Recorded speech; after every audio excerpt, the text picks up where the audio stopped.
Hola mis queridos amigos, una alegría volver a saludarles en este tercer día de nuestra Semana Santa. Estamos en casita por causa de la cuarentena en que participamos todos los habitantes acá de Chillán, pero confiado en que el Señor está con nosotros. El hecho que más resalta en el día de hoy, en la Semana de la Pasión de nuestro Señor Jesucristo, es lo que dice relación con la purificación del templo. El registro sagrado dice así: y entró Jesús en el templo de Dios y echó fuera a todos los que vendían y compraban en el templo y volcó las mesas de los cambistas y las sillas de los que vendían palomas y les dijo: escrito está, mi casa, casa de oración será llamada, mas vosotros la habéis hecho cueva de ladrones. Y vinieron a él en el templo ciegos y cojos, y los sanó. Pero los principales sacerdotes y los escribas, viendo las maravillas que hacía, y a los muchachos aclamando en el templo y diciendo: Hosanna al Hijo de David, se indignaron. Y le dijeron: ¿oyes lo que estos dicen? Y Jesús le dijo: sí. ¿Nunca leísteis de la boca de los niños y de los que maman, perfeccionaste la alabanza? Y dejándolos, salió fuera de la ciudad a Betania y posó allí. Mateo comienza presentando que cuando Jesús llegó una vez más al templo de Jerusalén, entendemos que esta es la penúltima vez que Cristo visita el templo antes de su muerte. Él una vez más quería llamar la atención al gran sacrificio supremo que él tenía que realizar como la ofrenda del amor de Dios en su plan y en su intento, en su intención de salvar a este mundo perdido. En el templo estaban sucediendo cosas que no estaban conforme a la voluntad de Dios. Dios mismo había ordenado a los hijos de Israel en los tiempos de Moisés que se levantara un santuario y que él iba a morar en medio de ello, en ese edificio especial que le mostró un modelo celestial, y conforme a ese modelo Moisés, cierto, con un grupo de personas que el Espíritu de Dios les dio sabiduría, se le encomendó la responsabilidad sagrada de levantar ese edificio, el santuario. Santuario es sinónimo también de tabernáculo y también de templo. El santuario en principio, que era portátil, duró varios siglos en la historia de los hijos de Israel. Y en los tiempos de Salomón se construyó el primer gran templo.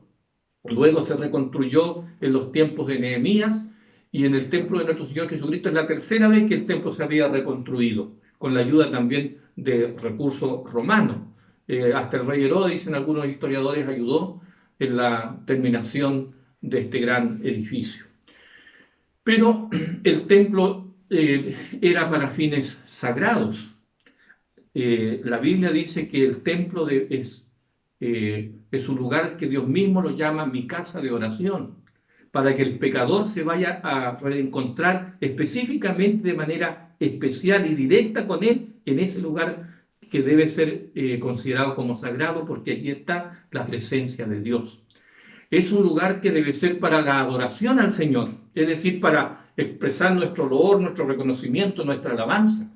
El templo debe ser un lugar para que el pecador se encuentre con su Salvador, es decir, un lugar de salvación, donde las personas puedan ir a encontrar a un Dios que puede tener misericordia de ellos y que los puede sanar de la peor de todas las enfermedades, que es el pecado. Y en verdad el templo es un lugar especial donde el hombre debe encontrarse con Dios, donde el creyente debe encontrarse con Dios. Es un símbolo también del trono de Dios en miniatura, donde Dios con su presencia, ¿cierto?, se hace presente en la morada, en la congregación de sus hijos. Sin embargo, los dirigentes religiosos en los días de nuestro Señor Jesucristo habían perdido la noción. En verdad había un objetivo aún superior. Todo cuanto se realizaba en cuanto a los ritos sagrados tenían como centro representar al Mesías prometido y a la gran ofrenda para la redención del hombre que tenía que precisamente consumar Cristo mismo, el Hijo de Dios. El Señor sabía que esos corderos y la sangre que era derramada era un símbolo de Él. Sin embargo, estos dirigentes religiosos que se creían dueños del templo habían profanado lo más sagrado de todo, faltando el respeto al verdadero Dios, no teniendo discernimiento de lo que implica la santidad en un lugar donde es morada del Señor, un lugar donde el pecador tiene que ir para reencontrarse con Dios, a un lugar donde la persona tiene que ir a dejar sus cargas, ¿cierto? Sus pesadas mochilas de pecado, de culpabilidad, de remordimiento, de dolor, de pena, de angustia. Ese es el propósito del templo. Allí es donde la persona se puede reencontrar con el Dios de amor y especialmente con el Dios que se comprometió a mandar a un libertador para salvarnos del poder del pecado y algún día también del poder y del imperio de la muerte. Amigos queridos, tristemente Jesús llega al templo y allí han convertido estos señores religiosos un lugar sagrado en un verdadero mercado. Y ya hasta la ofrenda simbólica era usada para propósitos egoístas, sucios, de avaricia y de cohecho, que por supuesto estaba muy distante de lo que era la voluntad de Dios. Lo sagrado se había profanado, no había respeto, la reverencia a Dios se había perdido.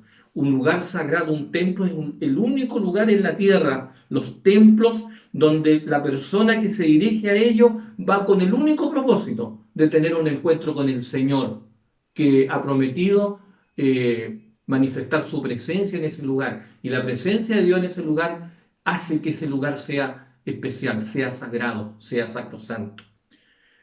Ellos habían hecho de ese lugar, el Señor le dijo, cueva de ladrones. En otras palabras, qué distante, qué lejos estaban los dirigentes religiosos de cumplir el propósito y el rol del templo en el plan de Dios.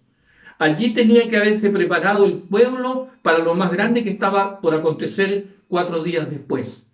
Sin embargo, su vista y su corazón, sus pensamientos estaban en otra, apegado a las cosas terrenales y a la oscuridad del materialismo, que muchas veces lo que más hace es separar a la criatura humana del verdadero Creador. Sin embargo, el Señor los reprendió con la autoridad que Él tenía, viendo la hipocresía, viendo la falta de respeto, viendo su ceguera, viendo la fuerza de la envidia que los movía de parte de los dirigentes religiosos, el Consejo Santo dio vuelta a la mesa de los cambitas y reprendió con autoridad divina que sacaran, que cambiaran ese momento y eso que ellos hacían ahí, ¿verdad? Porque ese era un lugar no para hacer negocio, era un lugar para la adoración, para el reconocimiento del pecador hacia el Dios verdadero, para que el pecador arrepentido se encontrara con su Dios y mirara por la fe, ¿cierto?, al enviado del Padre, al mayor don de Dios ofrecido al hombre para liberarnos del poder destructor del pecado y también algún día del poder de la muerte. Ellos salieron, dice la Escritura, atemorizados por la autoridad y por las palabras poderosas del Salvador, pero este lugar de mercado en pocos momentos cambió. Aunque los dirigentes huyeron de temor por las palabras de Cristo, dice el versículo 14 que vinieron a Él en el templo ciegos, cojos y otros enfermos. Y una vez más, el Salvador del mundo mostró su misericordia, la misericordia de Dios, la bondad con el pobre mortal, su compasión para con los enfermos. Y Él sanó a todas esas personas que le buscaban.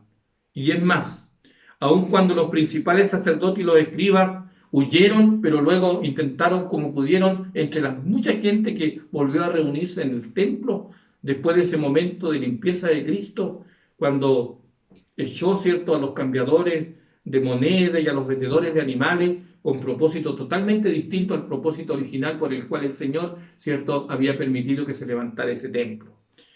Y dice que había otro hecho maravilloso. Muchas madres con sus niñitos de diferentes edades se acercaron al templo. Y allí estaban muchísimas personas que el Señor había favorecido, trayéndolos a la sanidad física, sanándolos de diversas enfermedades y muchos niños. Y se retomó milagrosamente el mismo contenido de cánticos sagrados que entonaba una gran multitud, porque sin duda que ángeles celestiales acompañaban a esas personas humildes que sí querían tener un encuentro con Dios y sí reconocían que ese maravilloso ser que estaba allí era el enviado de Dios. Y dice que repitieron las mismas palabras de los que habían sido sanados y que se agregaron a la multitud cuando lo quisieron proclamar rey en el día anterior, es decir, en la entrada triunfal que recordábamos el día de ayer. Y dice la Escritura que repiten las mismas palabras: Hosanna al Hijo de David, Hosanna en las alturas, Hosanna, Hosanna, decían los niños, los adolescentes y los enfermos que habían sido sanados. Como un gran coro, con la bendición del Señor, reconocían que estaba presente allí el Salvador del mundo, el gran libertador, el enviado de Dios que vino a un rescate con amor infinito, a cumplir el plan del Señor, la justicia divina. Y ellos se incomodan, ellos ahora aprecian irreverencia de parte de los niños que alaban a Dios y reconocen, ¿cierto?, al divino maestro, y más que maestro, reconocen que en ese maravilloso ser, el maestro de Nazaret, el Señor Jesús, está el verdadero Salvador del mundo. Y ellos se incomodan y le piden que por favor haga callar a los niños. Y el Señor los lleva a un salmo y le dice: ¿nunca habéis leído lo que escribió el salmista, ¿cierto? De la boca de los niños y de los que maman perfeccionaste la alabanza. Una intervención divina sin duda. Estaba presente allí. La presencia del Espíritu Santo, la presencia de santos ángeles acompañaban a esos sinceros seres humanos que reconocían el máximo don del cielo entregado a este mundo, la persona del Hijo del Dios viviente, Jesucristo, nuestro maravilloso y divino Salvador. ¿Por qué Cristo purificó el templo? Porque lo que se hacía en el templo estaba totalmente alejado de la voluntad de Dios. Era algo indigno, algo bajo. Era una falta no solo de respeto y de reverencia. Ellos estaban haciendo algo totalmente contrario al propósito por el cual el Señor había mandado que se levantara un templo y al propósito que tenían que cumplir los hijos de Israel en el plan de Dios. Y ellos actuaron como verdaderos opositores al plan de Dios. Luego que se termina esto, el Señor le refiere algunas parábolas, y entre ellas la parábola de los labradores malvados. Y a través de esa parábola, el Señor una vez más le describe, y en sentido figurado le muestra a los dirigentes religiosos, a los fariseos, ¿verdad?, que ellos actuaron como verdaderos labradores malvados, que el dueño de una viña se la arrendó para esperar a su tiempo los frutos. Sin embargo, ellos no dieron los frutos, no cumplieron el rol, no cumplieron la misión que le había sido encomendada y actuaron malvadamente, malignamente, no entregando los frutos que correspondían al arriendo de la viña. Finalmente dice la parábola que le envió el dueño de la viña a su propio hijo, pero ellos tomaron al hijo, lo apedrearon, lo golpearon y lo mataron, ¿cierto? Y al reconocer que él era el verdadero heredero, lo llevaron a la muerte. Y el Señor, es cierto, hace que ellos mismos pronuncien su propia condenación, ¿cierto? Cuando le pide que ellos respondan. Cuando venga el dueño de la villa, ¿qué le hará a esos labradores malvados? Y ellos dijeron, bueno, los echará, le quitará la viña. Y el Señor le dijo, así mismo es, ¿cierto? Y le dijo, el reino de los cielos le será quitado a aquellos que recibieron la responsabilidad de poder proclamar las nuevas del Evangelio de la salvación al mundo, y les será entregado a otros que sí cumplan esta gran misión. El Señor estaba dándoles a entender que ellos, estos dirigentes religiosos, estaban llegando al momento cuando se les terminaba el tiempo definitivamente y ellos no habían cumplido el plan de Dios. Queridos amigos, una vez más a través de este gran acontecimiento, el Señor estaba llevando este gran evento, ¿verdad?, al sacrificio que pronto Él iba a cumplir en favor de todos los seres humanos, a favor de todos nosotros los mortales.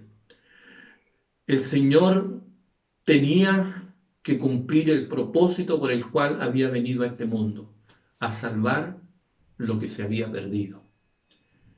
Pero para poder darnos purificación de pecado, perdón de pecado, liberación de la culpa, para poder limpiar nuestra alma de la contaminación del mal, para poder llevarnos a ser nuevas criaturas, no solo era necesario, era indispensable que el Hijo de Dios, el Cordero de Dios, tenía que morir. Amigos queridos, el único que nos puede limpiar a nosotros es Cristo. Pero para poder limpiarnos y para poder ser nuestro Salvador, Redentor, libertador del pecado y luego nuestro gran sumo sacerdote, Él tenía que entregarse a sí mismo como una ofrenda de amor en mi lugar. Y siendo Él sin culpa, sin mancha, sin contaminación, se ofreció, ¿cierto?, para ser nuestro sustituto, y el Padre, en justicia, por amor y por gracia, cargó en Él el pecado de todos nosotros. Queridos amigos, en este tercer día en que estamos recordando este hecho cuando Cristo purifica el templo, también debemos recordar que el único que nos puede purificar a nosotros es Cristo mismo. Aquel que purificó el templo puede purificar también nuestro corazón. El salmista se pregunta: ¿quién morará en tu santuario? ¿Quién estará en tu monte santo? Solamente el limpio de mano y el puro de corazón. En verdad todos nosotros hemos sido de alguna manera contaminados por este vil enemigo, este destructor enemigo que es el pecado. Pero gracias sean dadas a Dios, que nos mandó a su Hijo para darnos el derecho legal ante todo el universo de tener opción a ser limpios en su vida y en su sangre derramada, en su gran sacrificio de amor y de misericordia infinita, un favor inmerecido dado por gracia, destinado hacia el ser humano en general, pero que solamente es válido para aquellos que lo reconocen y se apropian por la fe de tan grande don. Que el Espíritu Santo nos ayude en esta Semana Santa, al estar ya en este tercer día, a reconocer cuánto nos ama Dios y cuán grande es el valor de Cristo para nuestra vida. Que una vez más nuestro corazón se abra para recibir a Jesús como nuestro Salvador, como nuestro Redentor y como nuestro Señor. Que el Señor te bendiga, querido amigo y amado hermano, ahora y para siempre.